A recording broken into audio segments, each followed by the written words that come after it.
Desa Rembulan, sebuah dusun kecil yang terletak di tengah hutan lebat, selalu dikenal sebagai tempat yang damai dan tenang. Warga hidup dengan sederhana, jauh dari hiruk-pikuk kota. Namun, ketenangan itu tiba-tiba sirna ketika kejadian aneh mulai terjadi. Mayat-mayat yang baru saja dimakamkan, hilang tanpa jejak. Tidak ada tanda-tanda penggalian, tidak ada jejak roda gerobak, atau bahkan suara yang mencurigakan. Semuanya terjadi dalam keheningan malam yang pekat. Warga desa mulai berbisik-bisik tentang lampor, makhluk halus yang konon haus darah dan suka mencabut nyawa manusia. Mereka percaya bahwa lampor telah bangkit dari alamnya dan sedang mencari tumbal.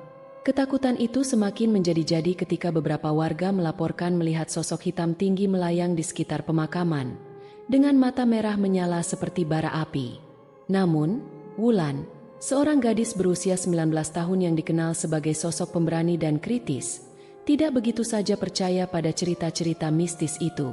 Ia yakin ada penjelasan yang lebih masuk akal di balik semua ini. Wulan, yang sejak kecil sudah tertarik pada misteri dan legenda, memutuskan untuk menyelidiki sendiri. Ia tidak ingin desanya terus hidup dalam ketakutan tanpa alasan yang jelas. Malam itu, Wulan berdiri di depan makam kakeknya yang baru saja hilang. Udara dingin menusuk tulang, dan bulan purnama memancarkan cahaya suram yang membuat bayangan pohon-pohon di sekitarnya terlihat seperti sosok-sosok menyeramkan. Wulan merasakan bulu kuduknya berdiri, tetapi ia menahan rasa takutnya. Ia mengambil langkah pertama menuju makam yang terbuka, dengan hati berdebar-debar dan pikiran yang dipenuhi pertanyaan. Dan ia bersedia menghadapi apapun untuk menemukan kebenaran. Keesokan harinya, Wulan memutuskan untuk memulai penyelidikannya. Ia membawa senter kecil, buku catatan, dan kamera tua peninggalan ayahnya. Langkahnya mantap meskipun hatinya masih dipenuhi keraguan. Ia menuju ke pemakaman desa, tempat di mana mayat-mayat itu hilang. Suasana di sana terasa lebih menyeramkan di siang hari. Burung-burung pun seolah enggan berkicau di sekitar area itu. Wulan mendekati makam pertama yang dibongkar. Tanah di sekitarnya terlihat berantakan, tetapi tidak ada tanda-tanda alat berat atau skop yang digunakan. Yang aneh, jejak kaki di sekitar makam itu tidak seperti jejak manusia. Bentuknya lebih panjang, dengan 3 jari yang runcing, seperti cakar. Ia mengambil kamera dan memotret jejak tersebut, lalu mencatat detailnya di buku. Saat ia berdiri, matanya tertarik pada sehelai kain hitam yang tersangkut di dahan pohon dekat makam. Kain itu lusuh, dengan bau menyengat yang membuat Wulan hampir mual. Bau itu seperti campuran antara daging busuk dan sesuatu yang tidak bisa ia kenali. Ia mengambil kain itu dengan hati-hati. Wulan menyimpannya di dalam plastik, berharap bisa menemukan petunjuk lebih lanjut. Saat ia berjalan ke makam berikutnya, Wulan merasakan ada yang mengawasinya. Di makam kedua, ia menemukan jejak yang sama, bahkan lebih jelas. Jejak itu mengarah ke hutan di sebelah timur desa. Wulan memutuskan untuk mengikuti jejak itu. Ia memasuki hutan, dengan hati berdebar dan pikiran yang dipenuhi bayangan mengerikan. Semakin jauh ia masuk, semakin gelap hutan itu. Cahaya matahari hampir tidak bisa menembus dedaunan lebat di atasnya. Suara gemerisik daun dan ranting yang ia injak seolah menjadi satu-satunya suara yang ada. Namun, tiba-tiba, ia mendengar suara langkah kaki di belakangnya. Langkah itu berat, seperti sesuatu yang menyeret tubuhnya di atas tanah. Wulan berhenti, jantungnya berdegup kencang. Ia menoleh pelan-pelan, berharap itu hanya bayangannya sendiri. Tetapi yang ia lihat membuat darahnya membeku. Sebuah sosok hitam tinggi berdiri di antara pepohonan. Sosok itu tidak bergerak, hanya diam, seolah menunggu reaksi Wulan. Wulan tidak bisa bergerak. Tubuhnya terasa seperti terkunci, dan napasnya tersengal-sengal. Sosok itu perlahan mengangkat tangannya, menunjuk ke arah Wulan, sebelum tiba-tiba menghilang dalam sekejap. Wulan terjatuh ke tanah, tubuhnya gemetar. Ia tahu, ini bukan lagi sekadar legenda. Ada sesuatu yang nyata, sesuatu yang mengerikan, sedang terjadi di desanya. Dengan sisa tenaga, Wulan bangkit dan berlari keluar dari hutan. Ia tahu, ia harus mencari jawaban lebih dalam. Jejak-jejak itu, kain hitam, dan sosok mengerikan yang ia lihat hanyalah awal dari sesuatu yang jauh lebih besar. Dan Wulan harus siap menghadapinya, meskipun itu berarti ia harus melawan ketakutannya sendiri. Setelah kejadian di hutan, Wulan merasa tidak bisa lagi mengabaikan kenyataan bahwa ada sesuatu yang jauh lebih gelap dan lebih berbahaya terjadi di desa Rembulan. Ia memutuskan untuk mencari informasi lebih lanjut, menggali lebih dalam tentang legenda Lampor dan ritual-ritual kuno yang mungkin terkait dengan hilangnya mayat-mayat itu. Ia tahu, jawabannya mungkin tersembunyi dalam catatan-catatan tua atau cerita-cerita yang diwariskan turun-temurun oleh orang-orang tua di desa. Wulan pertama kali mendatangi rumah Mbah Sastro, seorang tetua desa yang dikenal sebagai penjaga sejarah dan legenda desa Rembulan. Rumah Mbah Sastro terletak di ujung desa, dikelilingi oleh pohon-pohon besar yang membuatnya terasa terisolasi. Ketika Wulan tiba, Mbah Sastro sedang duduk di beranda, mengisap pipa tembakau dengan tatapan kosong ke arah hutan. "Mbah, saya perlu bertanya tentang sesuatu," kata Wulan, mencoba menyembunyikan kegelisahannya. Mbah Sastro menoleh. Matanya menyipit seolah mencoba mengenali siapa yang berbicara. Setelah beberapa saat, ia mengangguk pelan, mengizinkan Wulan untuk melanjutkan. Wulan menceritakan semua yang ia alami, mulai dari hilangnya mayat-mayat, jejak kaki aneh, kain hitam, hingga sosok mengerikan yang ia lihat di hutan. Setelah Wulan selesai, Mbah Sastro menarik napas panjang, seolah sedang mengumpulkan keberanian untuk berbicara. "Lampor," gumamnya pelan. "Makhluk itu memang nyata, tapi yang lebih mengerikan adalah ritual yang bisa membangkitkannya." Mbah Sastro kemudian bercerita tentang sebuah ritual kuno yang disebut ritual kebangkitan mayit. Ritual ini dilakukan oleh mereka yang terobsesi dengan kekuasaan dan ingin menguasai kekuatan Lampor. Ritual itu membutuhkan tumbal nyawa manusia dan dilakukan di tempat yang paling angker, di mana batas antara dunia hidup dan dunia mati sangat tipis. Jika berhasil, Lampor akan bangkit dan memberikan kekuatan tak terbatas kepada pelaku ritual. "Tapi ritual itu sangat berbahaya," lanjut Mbah Sastro dengan suara bergetar. "Jika salah satu langkahnya gagal, kutukan Lampor akan menimpa semua yang terlibat. Mereka akan menjadi mayat hidup, tak bisa mati, tapi juga tak benar-benar hidup." Wulan merasakan dingin menjalar di tulang belakangnya. Ia mulai memahami bahwa ini bukan sekadar legenda. Ada seseorang, atau sekelompok orang, yang mencoba melakukan ritual itu di desanya, dan mereka sudah terlalu jauh untuk berhenti. Setelah meninggalkan rumah Mbah Sastro, Wulan merasa semakin yakin bahwa ia harus menghentikan ritual itu sebelum terlambat. Ia kembali ke rumahnya dan mulai memeriksa buku-buku kuno yang ia miliki, mencari petunjuk lebih lanjut tentang ritual tersebut. Di antara tumpukan buku, ia menemukan sebuah catatan tua yang ditulis oleh kakek buyutnya. Catatan itu menjelaskan tentang lokasi-lokasi angker di sekitar desa, termasuk sebuah gua di tengah hutan yang dikenal sebagai Gua Lampor.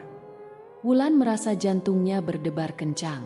Gua itu pasti menjadi tempat di mana ritual dilakukan. Ia tahu, ia harus pergi ke sana, meskipun itu berarti ia harus menghadapi ketakutan terbesarnya. Namun, sebelum ia bisa merencanakan langkah selanjutnya, ia mendengar suara ketukan di jendela kamarnya. Ketika ia menoleh, ia melihat sosok hitam yang sama, dengan mata merah menyala, menatapnya dari balik kaca. Wulan terpaku, tidak bisa bergerak. Sosok itu perlahan mengangkat tangannya, menunjuk ke arah hutan, seolah memberitahu Wulan bahwa ia harus pergi ke sana. Kemudian, sosok itu menghilang, meninggalkan Wulan dalam ketakutan dan kebingungan. Malam itu, Wulan tidak bisa tidur. Pikirannya dipenuhi oleh bayangan sosok itu dan ritual mengerikan yang mungkin sedang berlangsung di gua. Ia tahu, ia tidak punya banyak waktu. Jika ritual itu berhasil, tidak hanya desanya yang akan hancur, tapi seluruh keseimbangan antara hidup dan mati akan terganggu. Dengan tekad yang bulat, Wulan memutuskan untuk pergi ke Gua Lampor esok hari. Ia tahu, ini akan menjadi perjalanan yang sangat berbahaya, tapi ia tidak punya pilihan lain. Ia harus menghentikan ritual itu. Keesokan paginya, Wulan mempersiapkan diri untuk perjalanan menuju Gua Lampor. Ia membawa tas kecil berisi senter, pisau kecil, air minum, dan beberapa jimat peninggalan ibunya yang konon bisa melindungi dari roh jahat. Meskipun hatinya dipenuhi ketakutan, tekadnya tidak goyah. Ia tahu, ini adalah satu-satunya cara untuk menyelamatkan desanya. Sebelum berangkat, Wulan menyempatkan diri mengunjungi makam ibunya di pinggir desa. Ia berdiri di depan nisan sederhana itu, merasakan dinginnya batu nisan yang ia sentuh perlahan. "Ibu, beri aku kekuatan," bisiknya, menahan air mata yang mulai menggenang. Ia merasa seolah ibunya hadir di sana, memberinya semangat untuk melanjutkan perjalanan yang menakutkan ini. Dengan langkah mantap, Wulan memasuki hutan. Suasana di dalam hutan terasa lebih mencekam dari sebelumnya. Udara terasa berat, seolah hutan itu sendiri sedang mengawasi setiap gerak-geriknya. Suara-suara aneh mulai terdengar, seperti bisikan-bisikan yang tidak jelas asalnya. Wulan mencoba mengabaikannya, fokus pada jejak-jejak yang ia temukan sebelumnya. Jejak kaki aneh itu masih terlihat, mengarah semakin dalam ke hutan. Saat matahari mulai tenggelam, Wulan tiba di sebuah sungai kecil yang airnya berwarna hitam pekat. Di seberang sungai, ia melihat mulut gua yang gelap dan menyeramkan. Wulan merasakan getaran aneh di sekujur tubuhnya, seolah gua itu memancarkan energi negatif yang kuat. Dengan hati berdebar, Wulan menyeberangi sungai menggunakan batu-batu besar yang tersusun rapi, seolah sengaja diletakkan untuk memudahkan perjalanan. Saat ia mendekati mulut gua, ia merasakan hawa dingin yang menusuk tulang. Bau busuk yang ia kenali dari kain hitam itu semakin kuat, membuatnya hampir mual. Wulan menyalakan senter dan memasuki gua. Dinding gua dipenuhi oleh ukiran-ukiran aneh, simbol-simbol yang tidak ia kenali tetapi terasa mengerikan. Ia berjalan pelan, mencoba tidak membuat suara. Namun, semakin dalam ia masuk, semakin banyak kejadian aneh yang ia alami. Ia melihat bayangan-bayangan bergerak di sudut matanya, mendengar suara langkah kaki di belakangnya, dan merasakan sentuhan dingin di pundaknya. Tiba-tiba, ia mendengar suara tangisan. Wulan mengikuti suara itu, meskipun hatinya berteriak untuk berhenti. Ia tiba di sebuah ruangan besar di dalam gua, di mana ia melihat sesuatu yang membuat darahnya membeku. Di tengah ruangan, ada sebuah altar batu yang dipenuhi oleh darah kering. Di sekeliling altar, terdapat beberapa tubuh manusia yang terikat, masih hidup tetapi terlihat sangat lemah. Wulan mengenali beberapa wajah. Mereka adalah warga desa yang hilang dalam beberapa minggu terakhir. Ternyata, mereka dijadikan tumbal untuk ritual itu. Ia ingin membantu mereka, tetapi tiba-tiba ia mendengar suara langkah kaki berat mendekat. Ia bersembunyi di balik batu besar, mencoba menenangkan napasnya yang tersengal-sengal. Dari balik persembunyiannya, ia melihat sosok tinggi berpakaian jubah hitam memasuki ruangan. Sosok itu membawa sebuah pisau besar, dan di belakangnya, beberapa mayat hidup dengan mata merah menyala mengikuti seperti budak. Sosok itu mulai berbicara dalam bahasa yang tidak Wulan mengerti, seolah memulai ritual. Wulan tahu, ia harus bertindak cepat. Namun, sebelum ia bisa bergerak, ia merasakan tangan dingin menyentuh pundaknya. Ia menoleh dan melihat wajah pucat seorang wanita dengan mata kosong menatapnya. Wanita itu adalah salah satu warga desa yang hilang, tetapi sekarang ia sudah menjadi mayat hidup. Wulan berteriak ketakutan, tetapi suaranya seolah hilang ditelan kegelapan gua. Mayat hidup itu mencengkeram tangannya dengan kuat, menariknya keluar dari persembunyian. Wulan berusaha melepaskan diri, tetapi semakin ia melawan, semakin kuat cengkeraman itu. Sosok berjubah hitam itu menoleh ke arahnya, dan Wulan melihat wajahnya dengan jelas. Ia adalah Pak Darto, seorang warga desa yang dikenal sebagai dukun kecil. Ternyata, dialah yang berada di balik semua ini. Pak Darto tersenyum sinis, matanya berkilau dengan kegilaan. "Kau tidak seharusnya berada di sini, Wulan," katanya dengan suara serak. "Tapi kau bisa menjadi tumbal terakhir yang kami butuhkan." Wulan merasa jantungnya berdegup kencang. Ia tahu, ini adalah pertarungan hidup dan mati. Ia harus menemukan cara untuk melarikan diri, atau ia akan menjadi korban berikutnya dalam ritual mengerikan ini. Wulan berusaha menenangkan diri, tangannya masih dicengkeram erat oleh mayat hidup itu, dan napasnya tersengal-sengal. Ia tahu, panik hanya akan memperburuk keadaan. Dengan sisa tenaga, ia mencoba mengingat apa yang pernah ia baca tentang makhluk-makhluk seperti ini. Katanya, mayat hidup kehilangan akal sehatnya, tetapi mereka masih bisa dikendalikan oleh emosi, terutama ketakutan. Wulan menarik napas dalam-dalam, lalu tiba-tiba berteriak sekeras mungkin, mengarahkan suaranya tepat ke telinga mayat hidup itu. Mayat itu terkejut, melepaskan cengkeramannya sejenak. Wulan tidak menyia-nyiakan kesempatan itu. Ia melompat ke samping, menghindari jangkauan mayat itu, dan berlari secepat mungkin ke arah lorong gua yang lebih gelap. Dari belakang, ia mendengar teriakan marah Pak Darto dan langkah kaki berat mayat-mayat hidup yang mengejarnya. Wulan tidak menoleh. Ia terus berlari, mengandalkan senter kecilnya yang mulai redup untuk menerangi jalan. Lorong gua itu sempit dan berliku, dengan dinding-dinding basah yang memantulkan suara napasnya sendiri, seolah ada banyak orang yang berlari bersamanya. Tiba-tiba, Wulan tiba di sebuah ruangan kecil yang dipenuhi oleh tulang belulang dan sisa-sisa ritual kuno. Di tengah ruangan, ada sebuah lubang besar yang mengeluarkan asap hitam pekat. Bau belerang menyengat memenuhi udara, membuat Wulan hampir tersedak. Ia tahu, ini adalah tempat di mana ritual kebangkitan Lampor dilakukan. Lubang itu pasti adalah pintu gerbang menuju dunia lain. Wulan merasa tubuhnya gemetar. Ia tahu, ia tidak bisa terus berlari. Ia harus menemukan cara untuk menghentikan ritual itu. Dari lorong yang ia lewati, ia mendengar suara langkah kaki semakin dekat. Wulan melihat sekeliling ruangan, mencari sesuatu yang bisa digunakan. Matanya tertarik pada sebuah tongkat kayu tua yang dihiasi oleh ukiran-ukiran aneh. Tongkat itu tergeletak di dekat lubang, seolah sengaja ditinggalkan. Wulan mengambilnya, merasakan energi aneh mengalir dari tongkat itu ke tangannya. Tiba-tiba, ia mendengar suara bisikan di kepalanya. Suara itu lembut, tetapi jelas. "Gunakan kekuatanmu," bisiknya. "Kau lebih kuat dari yang kau kira." Wulan tidak tahu dari mana suara itu berasal, tetapi ia merasa sedikit lebih tenang.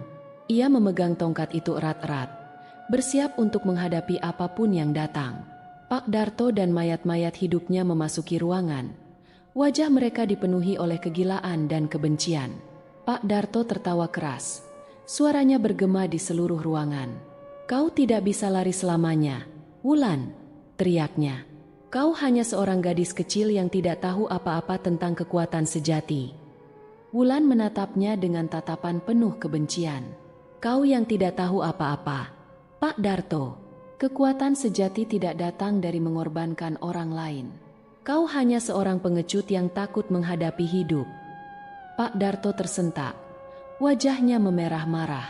"Diam," teriaknya, mengacungkan pisau besar ke arah Wulan. "Kau akan menjadi tumbal terakhir yang kami butuhkan." Mayat-mayat hidup mulai mendekat. Mata merah mereka menyala dalam kegelapan. Wulan merasakan ketakutan yang luar biasa. Tetapi ia tahu, ia tidak bisa menyerah. Ia mengangkat tongkat itu, merasakan energi aneh semakin kuat. Tiba-tiba, tongkat itu mulai bersinar, memancarkan cahaya keemasan yang menerangi seluruh ruangan. Mayat-mayat hidup itu terkejut, mundur beberapa langkah. Pak Darto juga tampak terkejut. Matanya membelalak. "Tidak mungkin," teriaknya. "Itu tongkat penjaga. Dari mana kau mendapatkannya?" Ia mengarahkan tongkat itu ke arah Pak Darto dan mayat-mayat hidupnya, dan dengan suara yang tegas, ia berkata, "Ini sudah berakhir, Pak Darto. Kau tidak akan membunuh siapapun lagi." Cahaya dari tongkat itu semakin terang, memenuhi seluruh ruangan. Wulan merasakan panas yang luar biasa, seolah seluruh tubuhnya terbakar. Ia mendengar teriakan Pak Darto dan mayat-mayat hidup itu. Tetapi suara itu semakin jauh, seolah mereka tertarik ke dalam lubang hitam itu. Ketika cahaya itu mereda, Wulan melihat bahwa ruangan itu kosong. Pak Darto dan mayat-mayat hidupnya telah hilang, seolah tersedot ke dalam lubang itu. Lubang itu sendiri mulai menutup. Asap hitam menghilang perlahan. Wulan terjatuh ke lantai. Ia merasakan tubuhnya lemas, tetapi hatinya dipenuhi oleh perasaan lega. Ia tahu, Ia telah menghentikan ritual itu. Namun, ia juga tahu, ini belum berakhir. Lubang itu mungkin telah tertutup, tetapi kekuatan Lampor masih ada di luar sana, menunggu untuk bangkit kembali. Dengan sisa tenaga, Wulan bangkit dan berjalan keluar dari gua. Ia harus kembali ke desa dan memastikan bahwa semua orang aman. Tapi ia juga tahu, ini hanya awal dari pertarungan yang lebih besar. Dan Wulan harus siap menghadapinya, apapun yang terjadi. Wulan keluar dari gua dengan langkah gontai. Tubuhnya masih gemetar akibat kelelahan dan ketegangan yang ia alami. Udara malam yang dingin menyambutnya, tetapi tidak mampu menghilangkan rasa panas yang masih membara di dalam dirinya. Ia menoleh ke belakang, memastikan bahwa gua itu benar-benar kosong dan tidak ada yang mengikutinya. Lubang hitam yang mengerikan itu telah tertutup, tetapi bayangannya masih membekas di pikiran Wulan. Dengan sisa tenaga, Wulan berjalan kembali ke desa. Langkahnya berat, seperti menyeret beban yang tak terlihat. Pikirannya dipenuhi oleh gambaran-gambaran mengerikan yang ia saksikan di dalam gua. Wajah Pak Darto yang dipenuhi kegilaan, mayat-mayat hidup dengan mata merah menyala, dan lubang hitam yang seolah menggapai-gapai untuk menelannya. Ia tahu, ia harus segera memperingatkan warga desa tentang apa yang terjadi. Saat ia tiba di desa, suasana terasa lebih mencekam dari biasanya. Lampu-lampu rumah padam, dan jalanan sepi tanpa suara. Wulan merasakan ada yang tidak beres. Ia berjalan menuju rumah Mbah Sastro, berharap bisa mendapatkan bantuan atau setidaknya nasihat dari tetua desa itu. Namun, saat ia mendekati rumah Mbah Sastro, ia melihat sesuatu yang membuat darahnya membeku. Pintu rumah itu terbuka lebar, dan di depan pintu, terdapat jejak-jejak darah yang masih segar. Wulan berhati-hati memasuki rumah, memanggil nama Mbah Sastro dengan suara pelan. Di dalam rumah, Wulan menemukan Mbah Sastro terbaring di lantai, tubuhnya penuh luka dan darah. Wulan berlutut di sampingnya, mencoba merasakan napasnya. Mbah Sastro masih hidup, tetapi kondisinya sangat kritis. "Mbah, apa yang terjadi?" tanya Wulan, suaranya bergetar. Mbah Sastro membuka matanya dengan susah payah, memandang Wulan dengan tatapan penuh kesedihan. Dia datang, bisiknya lemah. "Lampor, dia sudah bangkit." Wulan merasa jantungnya berhenti sejenak. "Tapi, aku sudah menutup lubang itu. Aku sudah menghentikan ritualnya." Mbah Sastro menggeleng pelan. "Ritual itu hanya satu bagian. Lampor tidak bisa dibunuh begitu saja. Dia butuh tubuh manusia untuk hidup kembali. Dan dia sudah menemukan tubuh yang cocok." Wulan merasakan dingin menjalar di tulang belakangnya. Siapa yang dia gunakan? Mbah Sastro menarik napas panjang, seolah mengumpulkan sisa tenaganya. "Pak Darto, dia tidak hilang. Dia menjadi wujud baru Lampor." Sebelum Wulan bisa bertanya lebih lanjut, Mbah Sastro menghembuskan napas terakhirnya. Matanya perlahan menutup. Wulan merasa air mata mengalir di pipinya, tetapi ia tahu, ia tidak punya waktu untuk berduka. Ia harus segera bertindak. Wulan keluar dari rumah Mbah Sastro. Pikirannya dipenuhi oleh kebingungan dan ketakutan. Jika Pak Darto telah menjadi wujud baru Lampor, itu berarti kekuatan jahat itu masih ada, bahkan lebih kuat dari sebelumnya. Ia harus menemukan cara untuk menghentikannya sebelum semuanya terlambat. Tiba-tiba, ia mendengar suara teriakan dari arah pemakaman. Wulan berlari menuju sumber suara itu. Hatinya berdebar kencang. Saat ia tiba, ia melihat pemandangan yang membuatnya hampir pingsan. Pak Darto, atau apapun yang sekarang menjadi dirinya, berdiri di tengah pemakaman, dikelilingi oleh mayat-mayat hidup yang ia kendalikan. Tubuhnya berubah, menjadi lebih tinggi dan lebih menyeramkan, dengan mata merah menyala dan cakar panjang yang tajam. Wulan bersembunyi di balik pohon, mencoba menenangkan diri. Ia tahu, ia tidak bisa melawan Lampor sendirian. Tapi ia juga tahu, ia tidak punya pilihan lain. Ia harus menemukan cara untuk menghentikannya, sebelum Lampor menghancurkan desa dan semua orang yang ia cintai. Dengan hati berdebar, Wulan mulai merencanakan langkah selanjutnya. Ia tahu, Ini akan menjadi pertarungan hidup dan mati. Dan ia harus siap menghadapi apapun yang terjadi. Wulan menyelinap di antara bayangan pohon, mencoba mendekati Pak Darto, atau sosok yang sekarang menjadi Lampor, tanpa terdeteksi. Tubuhnya gemetar, tetapi tekadnya membara. Ia tahu, ini adalah satu-satunya kesempatannya untuk menghentikan kekuatan jahat itu sebelum semuanya terlambat. Di tangannya, ia masih memegang tongkat penjaga yang ia temukan di gua. Tongkat itu terasa hangat, seolah memberinya kekuatan dan keberanian. Dari balik persembunyiannya, Wulan mengamati Lampor dengan cermat. Sosok itu sekarang jauh lebih menyeramkan dari sebelumnya. Tubuhnya lebih tinggi, dengan kulit yang menghitam dan retak-retak seperti tanah kering. Cakar panjangnya berkilau di bawah cahaya bulan, dan matanya memancarkan cahaya merah yang mengerikan. Di sekelilingnya, mayat-mayat hidup bergerak seperti boneka yang dikendalikan oleh tuannya. Wulan menarik napas dalam-dalam, mencoba menenangkan diri. Ia tahu, ia harus bertindak cepat dan tepat. Jika ia salah langkah, bukan hanya nyawanya yang terancam, tetapi seluruh desa akan binasa. Ia memutuskan untuk menggunakan kecerdasannya, mencari kelemahan Lampor. Ia ingat cerita Mbah Sastro tentang ritual kebangkitan mayit. Jika Lampor bangkit melalui ritual, mungkin ada cara untuk membalikkan proses itu. Dengan hati-hati, Wulan mulai bergerak mengitari pemakaman, mencari sesuatu yang bisa digunakan sebagai senjata atau alat untuk menghentikan Lampor. Matanya tertarik pada sebuah batu besar yang diukir dengan simbol-simbol aneh, mirip dengan yang ia lihat di gua. Batu itu terletak di tengah pemakaman, seolah menjadi pusat dari kekuatan jahat yang menguasai tempat itu. Wulan merangkak mendekati batu itu, mencoba tidak membuat suara. Namun, tiba-tiba, ia mendengar suara menggeram di belakangnya. Ia menoleh dan melihat salah satu mayat hidup menatapnya dengan mata kosong. Mayat itu mengeluarkan suara parau, seolah mencoba memperingatkan Lampor.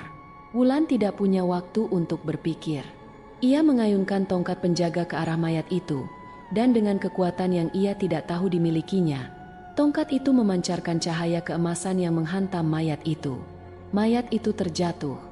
Tubuhnya berubah menjadi debu sebelum menyentuh tanah. Namun, suara itu sudah cukup untuk menarik perhatian Lampor. Sosok itu menoleh ke arah Wulan. Matanya menyala dengan kemarahan. "Kau pikir kau bisa menghentikanku?" Wulan berdiri, mencoba menutupi ketakutannya dengan keberanian yang ia tidak yakin dimilikinya.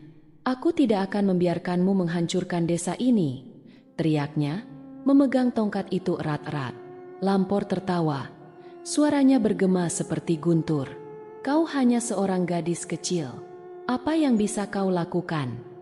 Dengan gerakan cepat, Lampor mengangkat tangannya, dan mayat-mayat hidup di sekitarnya mulai bergerak menuju Wulan. Wulan tahu, ia tidak bisa melawan mereka semua. Ia harus menemukan cara untuk menghentikan Lampor langsung. Ia melompat ke samping, menghindari cakaran mayat hidup pertama, dan berlari menuju batu besar itu. Ia berharap batu itu bisa menjadi kuncinya. Saat ia mendekati batu, ia merasakan energi aneh mengalir dari tongkat penjaga ke tangannya. Ia mengangkat tongkat itu tinggi-tinggi, dan dengan sekuat tenaga, ia menghantamkannya ke batu. Cahaya keemasan meledak dari tongkat, menyebar ke seluruh pemakaman. Mayat-mayat hidup berteriak kesakitan. Tubuh mereka mulai hancur menjadi debu. Lampor menjerit, mencoba melawan cahaya itu, tetapi kekuatannya seolah melemah. Wulan merasakan tenaga yang luar biasa mengalir dalam dirinya. Ia tahu, ini adalah kesempatannya. Ia mengarahkan tongkat itu ke Lampor, dan dengan suara yang tegas, ia berkata, "Kembalilah ke tempatmu. Kau tidak berhak menguasai dunia ini." Cahaya dari tongkat itu semakin terang, menyelimuti Lampor sepenuhnya. Sosok itu menjerit, tubuhnya mulai retak dan hancur. Namun, sebelum ia benar-benar hilang, Lampor mengeluarkan teriakan terakhir. "Ini belum berakhir, Wulan. Aku akan kembali." Dengan ledakan cahaya yang terakhir, Lampor menghilang, meninggalkan keheningan yang mencekam. Wulan terjatuh ke tanah, kehabisan tenaga. Tubuhnya terasa lemas, tetapi hatinya dipenuhi oleh perasaan lega. Ia tahu, ia telah menghentikan Lampor untuk sementara. Namun, kata-kata terakhir Lampor masih bergema di pikirannya. Ini belum berakhir. Dan Wulan tahu, ia harus siap untuk pertarungan berikutnya. Wulan terbaring di tanah pemakaman. Tubuhnya lemas dan napasnya tersengal-sengal. Cahaya keemasan dari tongkat penjaga perlahan mereda, meninggalkan kegelapan yang pekat. Suasana sekitar terasa lebih tenang, tetapi Wulan tahu, ini bukan akhir.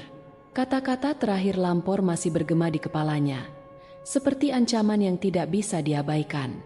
Dengan susah payah, Wulan mencoba bangkit. Tubuhnya terasa berat, seolah setiap ototnya menolak untuk bergerak. Saat ia berdiri, ia merasakan sesuatu yang aneh di tangannya. Ia melihat ke bawah dan melihat bahwa tangannya mulai menghitam, seperti terbakar dari dalam. Rasa sakit yang tajam menjalar dari tangannya ke seluruh tubuh, membuatnya hampir terjatuh lagi. "Tidak," bisik Wulan, matanya membelalak. Ia menyadari bahwa kutukan Lampor telah menyerangnya. Ketika ia menggunakan tongkat penjaga untuk mengusir Lampor, kekuatan jahat itu telah meresap ke dalam tubuhnya. Ia merasakan energi gelap yang perlahan menggerogoti jiwanya, seperti racun yang menyebar. Wulan berjalan tertatih-tatih keluar dari pemakaman, mencoba mencari bantuan. Namun, desa masih sepi, seolah semua orang telah menghilang.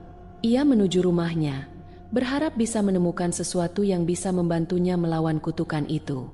Saat ia memasuki rumah, ia melihat cermin di dinding. Wajahnya pucat, dengan lingkaran hitam di bawah mata yang seolah menunjukkan betapa lelah dan tertekan dirinya. Ia duduk di lantai, mencoba menenangkan diri. Pikirannya dipenuhi oleh ketakutan dan kebingungan. Wulan merogoh sakunya dan mengeluarkan kalung pemberian ibunya. Kalung itu sederhana, terbuat dari kayu dengan ukiran bunga kecil di tengahnya. Ibunya memberikannya sebelum meninggal, mengatakan bahwa kalung itu akan melindunginya dari bahaya. Wulan memegang kalung itu erat-erat, merasakan kehangatan yang mengalir dari kayu itu ke tangannya. Tiba-tiba, ia mendengar suara bisikan di kepalanya. "Pengorbanan," bisik suara itu. "Kau harus mengorbankan sesuatu yang berharga." Ia meletakkan kalung itu di depan tongkat penjaga, dan dengan suara pelan, ia berkata, "Aku rela mengorbankan ini, asalkan kutukan ini berakhir." Tongkat penjaga mulai bersinar lagi. Cahaya keemasan menyelimuti kalung itu. Wulan merasakan energi gelap dalam tubuhnya mulai melemah, seolah ditarik keluar oleh kekuatan cahaya itu. Namun, ia juga merasakan kehilangan yang mendalam, seperti sebagian dari dirinya ikut pergi bersama kalung itu. Ketika cahaya itu mereda, Wulan melihat bahwa kalung itu telah hancur menjadi debu.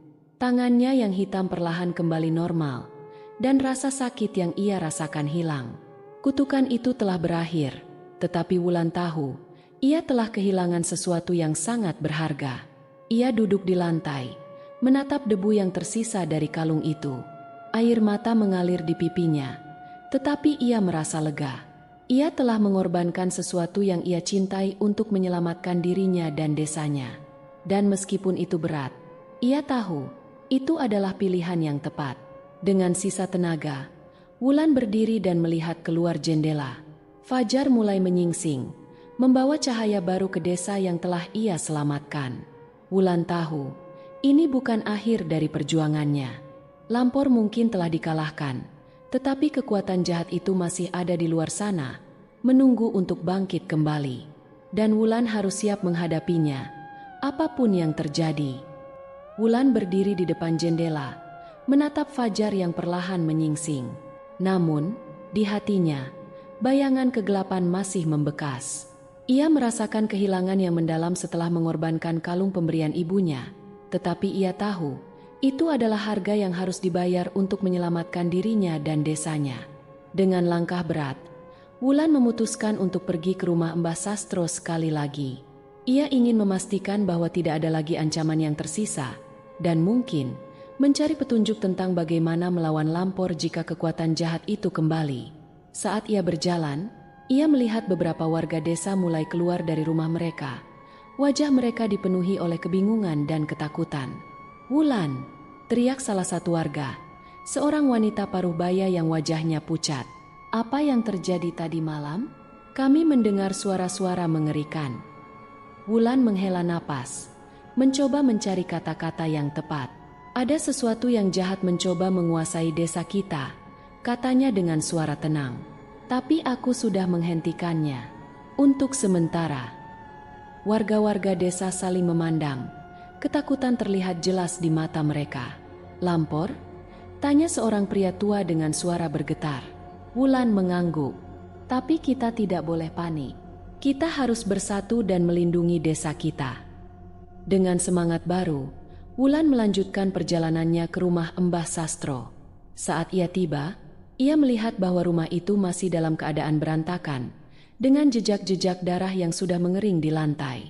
Wulan merasakan sedih, tetapi ia tahu, ia harus melanjutkan. Ia mulai mencari-cari di antara barang-barang Mbah Sastro, berharap menemukan sesuatu yang bisa membantunya. Di antara tumpukan buku dan benda-benda kuno, ia menemukan sebuah buku kecil yang terlihat sangat tua. Sampulnya terbuat dari kulit yang sudah lapuk, dengan tulisan tangan yang hampir tidak terbaca.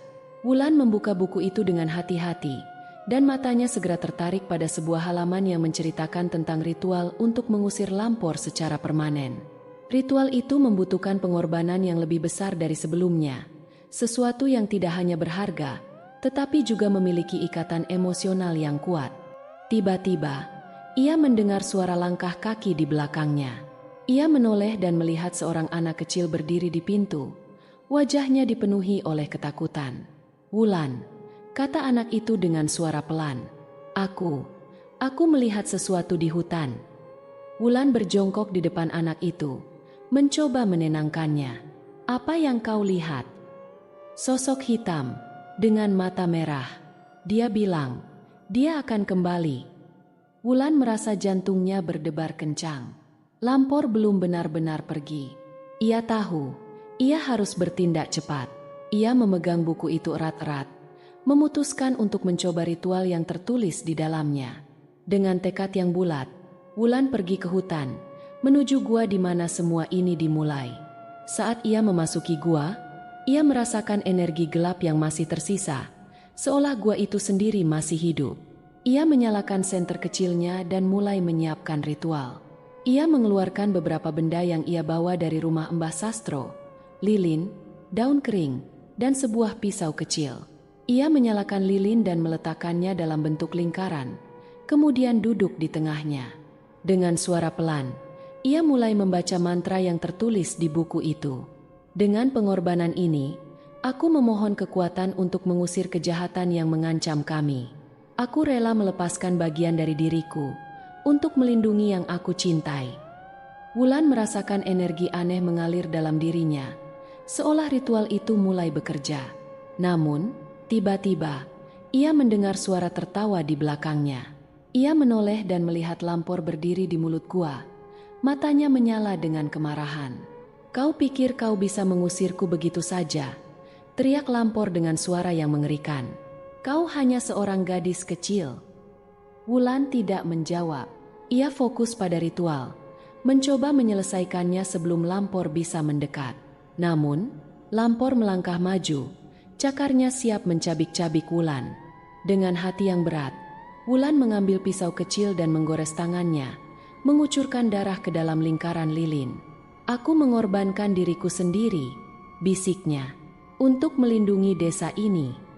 Cahaya keemasan meledak dari lingkaran lilin, menyelimuti seluruh gua. Lampor menjerit.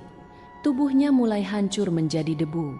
Wulan merasakan tenaga yang luar biasa mengalir dalam dirinya, seolah kekuatan dari ritual itu memberinya kekuatan untuk mengusir Lampor selamanya.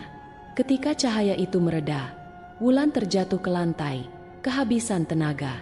Tubuhnya terasa lemas, tetapi hatinya dipenuhi oleh perasaan lega. Ia tahu, ia telah mengorbankan sebagian dari dirinya untuk menyelamatkan desanya. Dan meskipun itu berat, ia tahu itu adalah pilihan yang tepat. Dengan sisa tenaga, Wulan bangkit dan berjalan keluar dari gua. Ia tahu, ini bukan akhir dari perjuangannya. Tapi setidaknya, untuk saat ini, Desa Rembulan aman, dan Wulan siap menghadapi apapun yang datang di masa depan. Wulan keluar dari gua dengan langkah gontai. Tubuhnya masih gemetar akibat kelelahan dan pengorbanan yang baru saja ia lakukan. Matahari pagi mulai menyinari hutan, membawa kehangatan yang menenangkan setelah malam yang penuh teror. Namun, Wulan tahu, kedamaian ini tidak datang dengan mudah. Ia telah mengorbankan sebagian dari dirinya, bukan hanya kalung pemberian ibunya, tetapi juga darah dan tenaganya, untuk mengusir Lampor selamanya. Saat ia berjalan kembali ke desa, ia merasakan kelelahan yang mendalam. Setiap langkah terasa berat, seolah tubuhnya menolak untuk bergerak lebih jauh. Namun, tekadnya tidak goyah. Ia harus memastikan bahwa desanya benar-benar aman, dan bahwa warga desa tahu apa yang telah terjadi. Ketika Wulan tiba di desa, ia melihat warga-warga mulai berkumpul di tengah jalan. Wajah mereka dipenuhi oleh kebingungan dan ketakutan, tetapi juga harapan.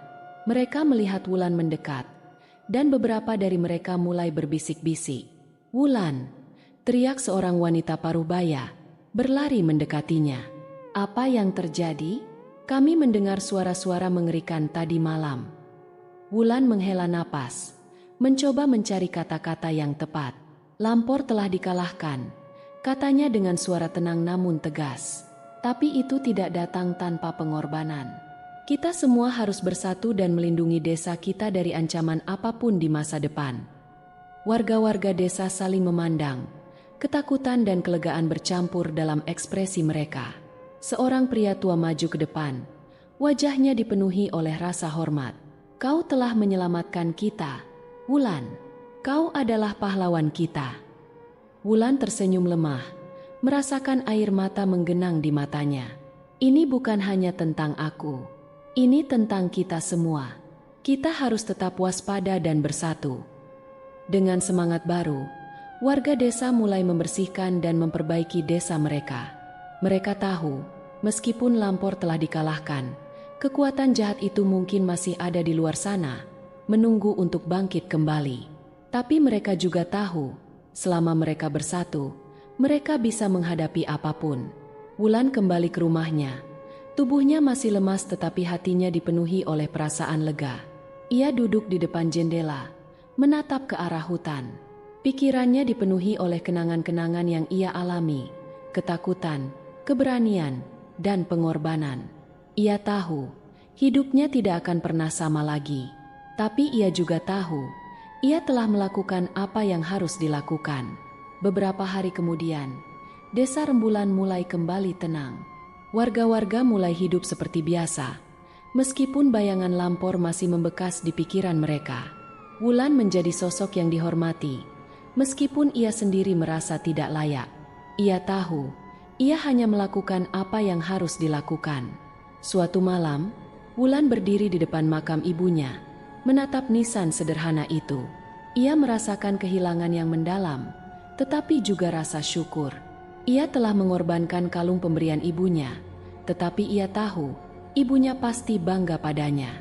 "Terima kasih, Ibu," bisik Wulan, menahan air mata. "Aku akan terus melindungi desa ini, apapun yang terjadi."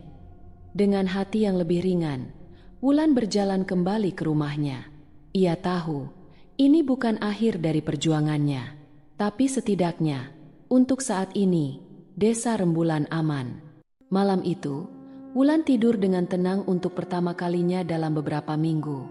Mimpi-mimpinya dipenuhi oleh cahaya keemasan dan suara ibunya yang lembut, memberinya kekuatan untuk melanjutkan perjalanannya. Dan meskipun masa depan masih penuh dengan ketidakpastian, Wulan tahu, ia tidak akan pernah sendirian. Desa Rembulan mungkin kecil dan terpencil, tapi di sana, di tengah hutan yang gelap dan misterius, ada seorang gadis yang telah membuktikan bahwa keberanian dan pengorbanan bisa mengalahkan kejahatan. Dan itu adalah cerita yang akan diceritakan turun-temurun, sebagai pengingat bahwa kebaikan selalu menang, meskipun harganya mahal. Demikianlah kisah Wulan dan perjuangannya melawan teror Lampor yang mengancam Desa Rembulan. Cerita ini bukan hanya tentang ketakutan dan kegelapan, tetapi juga tentang keberanian, pengorbanan, dan kekuatan untuk melindungi apa yang kita cintai. Wulan mengajarkan kita bahwa meskipun menghadapi hal-hal yang menakutkan dan di luar kendali, kita tetap bisa menemukan kekuatan dalam diri untuk bertahan dan melawan. Semoga kisah ini mengingatkan kita bahwa kejahatan, seberapapun gelap dan mengerikannya, tidak akan pernah bisa mengalahkan kebaikan dan tekad yang kuat. Terkadang, kita harus kehilangan sesuatu yang berharga untuk mendapatkan kedamaian, tetapi pengorbanan itu tidak akan sia-sia jika dilakukan dengan hati yang tulus. Terima kasih telah mengikuti perjalanan Wulan. Semoga cerita ini membawa pelajaran dan inspirasi, serta mengingatkan kita bahwa di balik setiap kegelapan, selalu ada cahaya yang menanti untuk ditemukan.